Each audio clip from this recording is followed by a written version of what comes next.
taken their course in college similar to what they dreamed of when they were younger.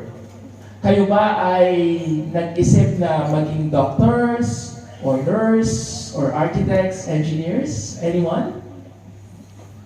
Well, I was looking at my high school yearbook 4 weeks ago when I got the chance to go back home for the first time after more than 2 years. That yearbook was actually 25 years ago. Tanda ko na, no? I wrote in my yearbook that I wanted to be an oncologist. Anyone who knows what an oncologist is? I want to be a doctor for the cancer patients.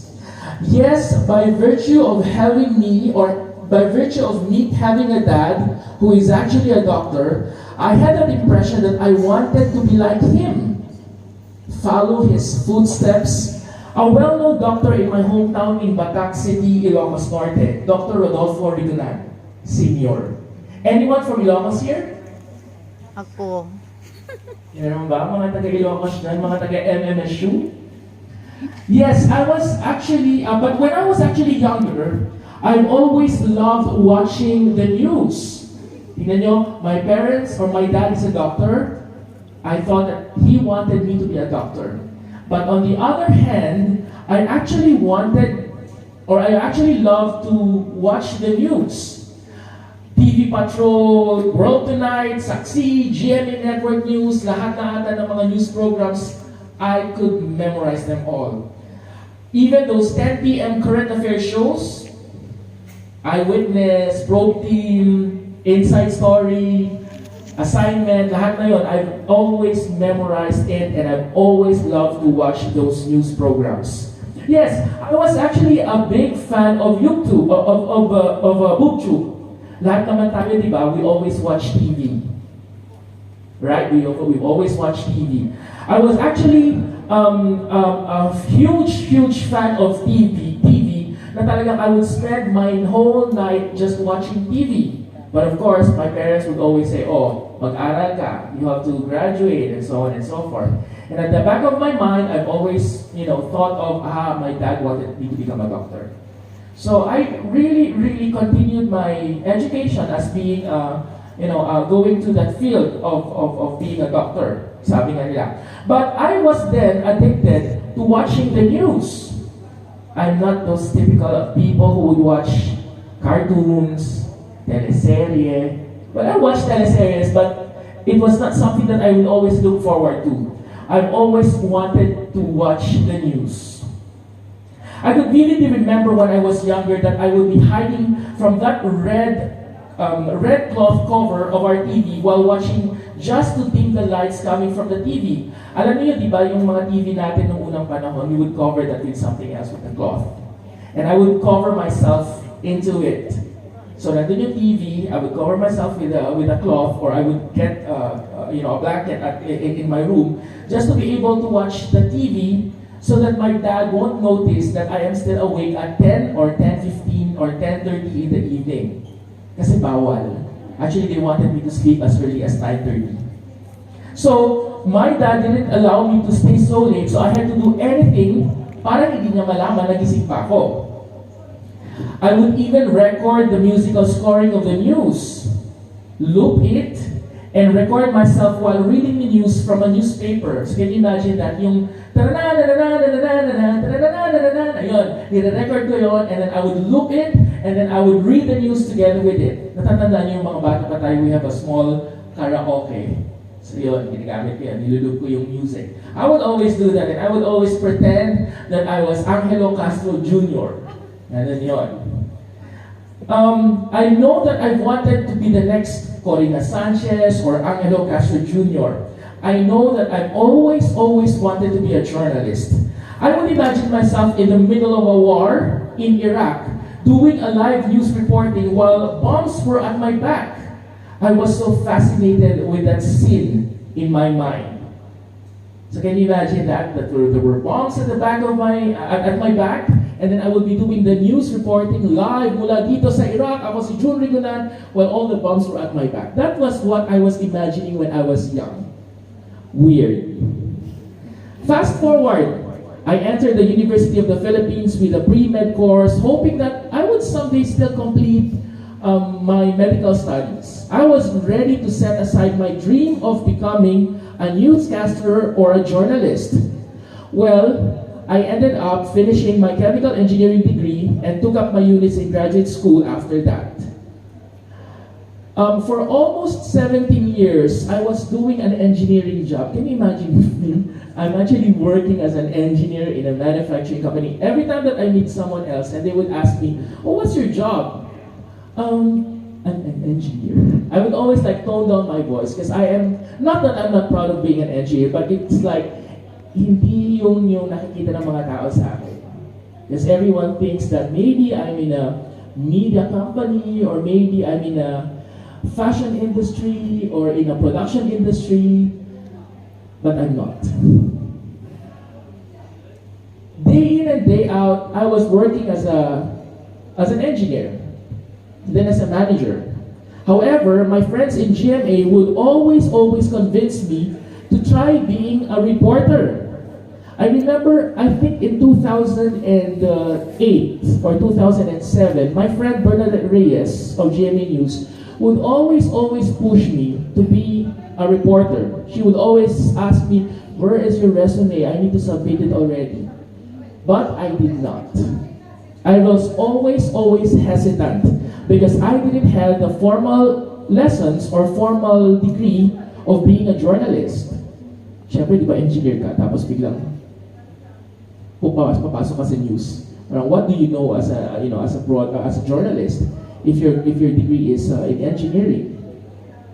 Until one day, I saw this ad from TFC News looking for a volunteer correspondent for Singapore. I vividly remember it was a night before my flight to Boracay, and that was like a night before my birthday 3 years ago, when my housemates convinced me to still try and send my video application. Yes, I recorded that 45 seconds video application with my housemates with the hopes or with no hopes of being called. Wala lang, basta parang trip lang namin ng mga housemates ko na, oh, let's try to take a video of yourself, do a video reporting, introducing yourself. Siyempre, TFC News yun, di ba? It's ABS-CBN. So I never imagined myself to even be called. And as they say, the rest is history. And did you know that I did the very first ever report for TFC News Asia Pacific? Ako yung pinakaunang nakita doon sa if you're an I Want TFC subscriber before, my picture was there together with the other reporters, and we were the very first batch of TFC News correspondents, and I was representing Singapore. I did some stories also for migrant domestic workers, for so many stories that I have done for that stint with ABS-CBN. It was not easy. My scripts were always edited. Can you imagine? It was always full of red marks by my SP or supervising producer. Nag-e-edit kasi sila sa ABS, puro red yan. They would scrap, puro red. Until that, my whole script is already all red, which means I didn't even pass. Right? So I had to learn it because meron tinatawag na in-house style of writing in news. It's not like when you write something, yun na yung style mo for your report, for example.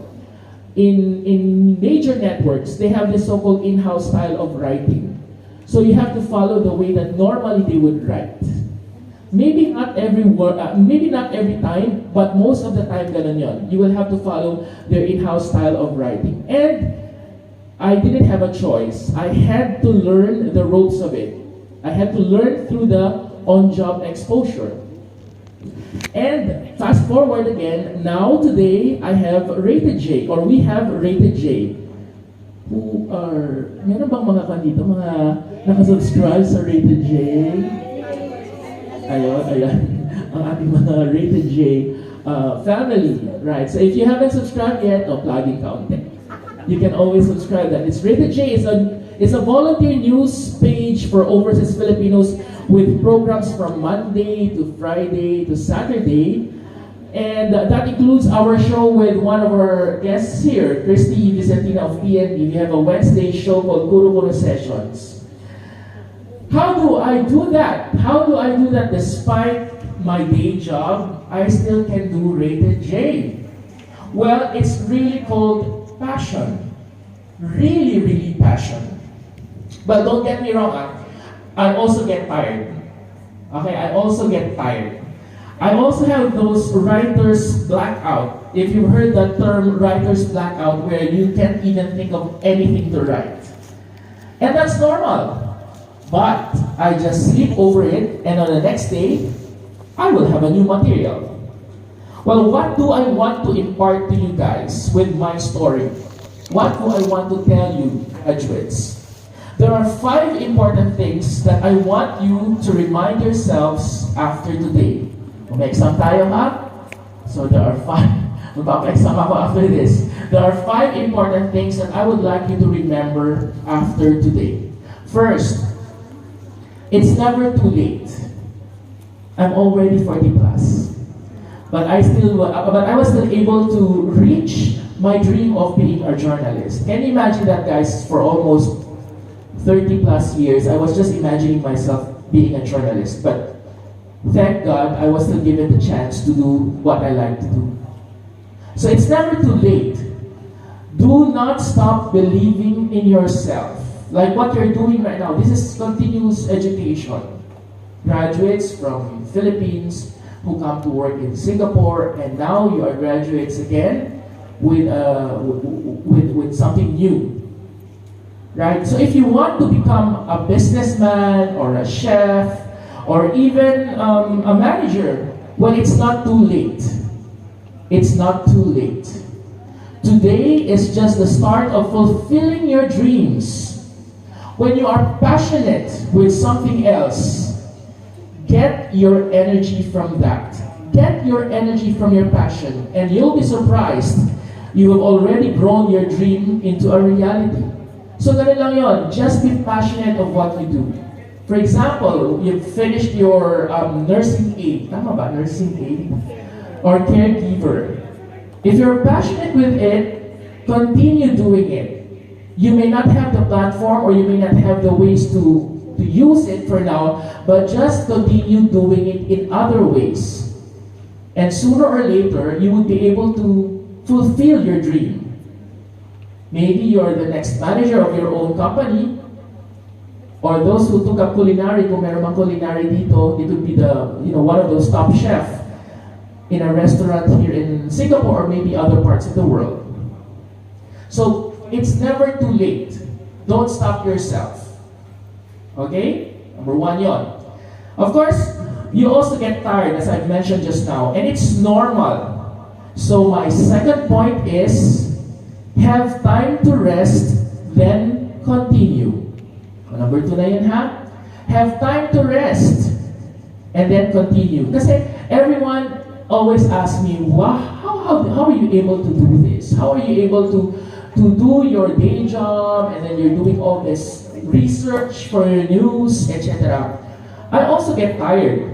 But at the end of the day, I will sleep, and then the next day, I will have the energy again. So, if you are passionate with something, just continue to do it, but have time to relax. Have time to rest. Kasi pag napagod ka, mababurn out ka. Alright, so, have time to rest, go to Orchard, shop in Orchard, meet up with your friends, Al Capone's, yung mga nag-Al Capone's dyan. But once you are rejuvenated, don't stop with what you're doing. Keep moving. Tandaan niyo yun, ha? So, it's normal to get tired. It's normal to get tired. I also get tired. Last night, actually, guys, I was really very tired.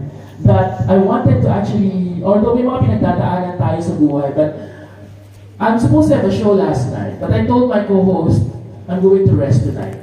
So I didn't do my show last night. But today, I have the energy to meet you guys and to talk in front of you, and I am happy doing that. At least kahit na hindi ako napag-show last night, nakikita ko yung mga mukha nyo that you're all smiling.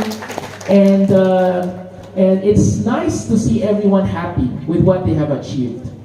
So again, relax, you can stop, you can rest, but continue what you're doing after. Kaya nga ako nandito, I continue what I am doing. Third na tayo ha, solve the issues, not cry on them. When you're going through all these things in life, when you want to achieve something, definitely you will have obstacles in your path. But just find the solution to that obstacle and continue to move. That's my third point. Solve the issues and not to cry on them. Remember that. Solve the issues and do not cry on them. Many times I have been questioned, hey, this is not a legit journalist. He's not a legit journalist. He is just a vlogger. Some would even say, gusto lang niyang sumikat. I have been bashed many, many times. Was I affected? Of course. I was affected because I'm just a human being at first. But that challenged me to be a better person, to learn the ropes of the industry. Never cry on those issues, but on the solutions. What I did, I really tried to see how do they do it. I get my mentors, I get my best mentors, I have my friends. They're the ones who really teach me, they're the ones who are pushing me to do everything. And it is okay to ask for help. When you're going through something else, many of us wants to keep it to ourselves. I know that. I myself, I'm like that. But it's okay to ask for help. For example, if I have concerns with some of my other friends, even with Rated J, if I have concerns, ang number one takbuhan ko ng mga ayan, si Madam Christie. Or if I have personal issues, ayan, si Sharon. It's okay to ask for help. It's okay to ask for help. So you would be able to know how to solve those issues and move forward. Ganun ba ako? parang sometimes it's not me. Okay, so that's my third point. Fourth point, clarify your goals. So syempre, di ba, meron na kayong mga gustong pupuntahan. But in the first place, are you very clear with your goals? After you graduate today, do you actually know what your goals are? Why did you take up your courses? What is your goal? O gusto niyo lang na may extra paper na naman sa bahay niyo na naka-display? You should have a goal. You should really have a goal. It's either you want to achieve more, you want to move to another country. These are goals in life, but it has to be smart. SMART. I think everyone knows what SMART means. It's not your MRT station, but it's smart. It's specific, it's measurable, it's attainable, it's realistic, and it's time-bound. Ang dami kong sinabi, no? Specific. So, example. I'll give you an example. I want to lose weight. That's my goal. I want to lose weight. First, it has to be specific. O yun, specific siya. I want to lose weight. Measurable. It has to be measurable. By how much? Right now, I'm 80 kg. So I want to lose weight from 80 kg to 75 kg. Well, that's your, it has to be measurable. Attainable. Kaya ko ba? Can I achieve that? Is it achievable? Realistic. Is it realistic for me to achieve 5 kg? Pwede. 5 kg lang naman yun, di ba? And last, it has to be time-bound. So you have to tell yourself, I want to lose weight from 80 kg to 75 kg within 2 months. So that is your goal. It has to be specific, measurable, achievable, realistic, and time-bound. So again, If I ask you the question, do you know your goals after your graduation? Wow! So it has to be SMART, ha? Specific, measurable, achievable, realistic, and time-bound. I want to go to UK within the next 12 months. I want to be the next big chef in a restaurant within the next 2 years. It has to be very, very clear. But my question is, can goals change? Pwede bang magbago ang goals? Pwede. Goals can change, of course. If a certain goal tends to be a better one, then go for it. But what is important is you have to be, my fifth point, which is consistent. Okay, later babalikan ko yung consistent. I just want to tell you guys that a goal is a goal, but it can change. Like in my case, when I started Rated J, my goal was just to continue whatever I have started with TFC News and put it into my own platform. That was just my goal. I didn't want naman ayoko naman na yung sinasabi na sikat ka. I just want to practice yung journalistic side of me. That was my goal. But now, my goal has changed. It is because of people who have been reaching out to Rated J. Hi pala sa mga fans natin dyan sa Rated J. We are live right now. Ayan. Okay. My goal has changed from a simple goal of wanting to become a journalist, continuing my journalistic side. It has changed to reaching out to people and using my platform to be of help to other people. So that has now been my goal, to be able to help our kababayans in Singapore through that platform by giving you the news and information every single day. We would always read a lot of questions sa mga comment sections or even in the instant messenger asking like, paano ba kumuha ng OEC? Sir, paano ba kumuha ng ganito? Sir, wala kaming schedule ng ganito. Sir, kanino ba pwede magpatulong kasi nawawala yung ganito? Nawawala daw yung kapatid. There are stories like that. Like may nawawalang kapatid. Most of the questions are on OEC right now. They want to go home. Paano ba kumuha ng OEC, etc., etc. So, given that, given all your feedback, given all your messages that you have sent to our page, the goal has changed. From just being a normal journalist, now I want to be of service to the Filipinos in Singapore and probably all over the world in future.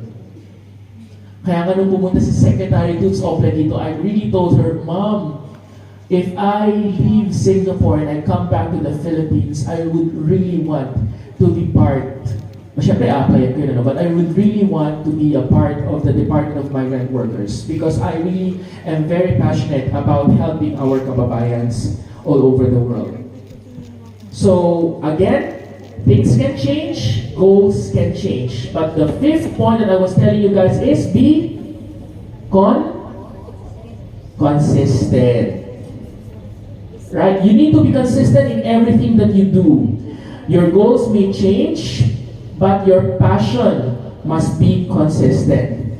Hindi porket na nagbago na yung goal mo you will become less passionate. Tinatamad na ako kasi nagbago na yung passion, nagbago na yung goal ko.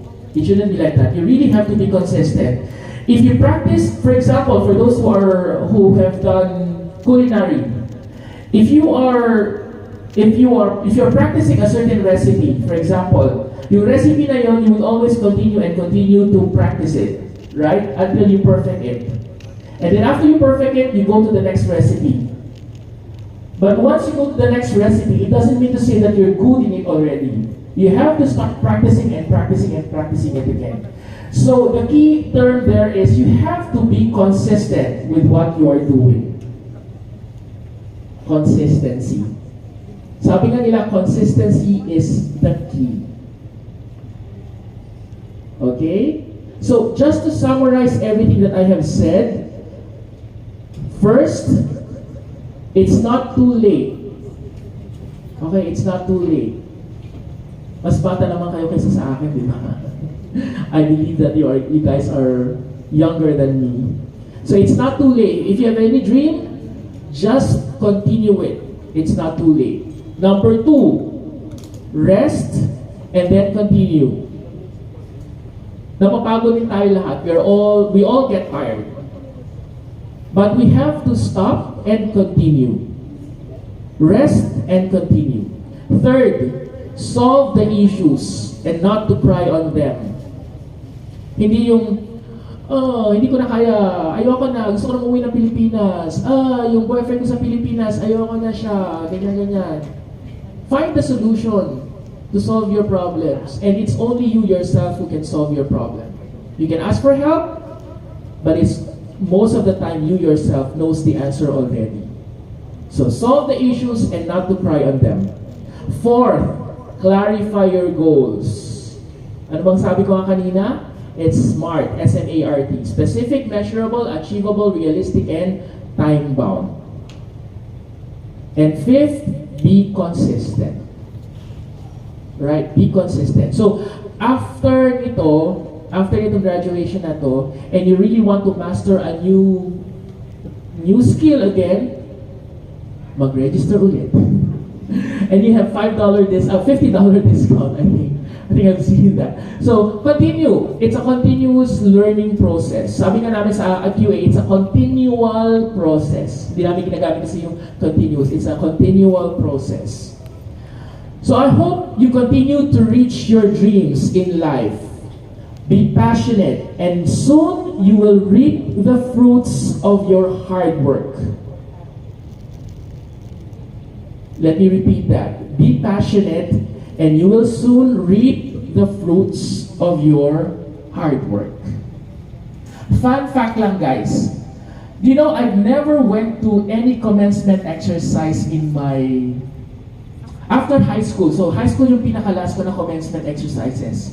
This is the first time I'm attending a graduation after high school.